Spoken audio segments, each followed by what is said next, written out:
సుచిత్ర గారిని కుటుంబ సభ్యులు పరామర్శించడం కోసం ముఖ్యమంత్రి గారు, అదేవిధంగా మన యువ నాయకులు ఐటీ శాఖ మంత్రులు, తెలుగుదేశం పార్టీ జాతీయ ప్రధాన కార్యదర్శి నారా లోకేష్ గారు కూడా స్వయంగా వచ్చి శోకతప్తులైన కుటుంబానికి అండగా ఉన్నామని చెప్పి సుచిత్ర గారికి విద్యాశాఖ మంత్రులు వారే ఈ లైబ్రరీ శాఖ మంత్రులు తన శాఖలోనే జిల్లా గ్రంథాలయ సంస్థ చైర్మన్గా నియమించడం అనేది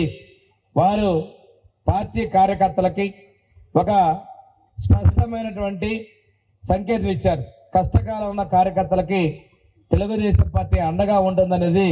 చేతల్లో ప్రకాశం జిల్లాలో నిరూపించినటువంటి యువ నాయకులు లోకేష్ గారికి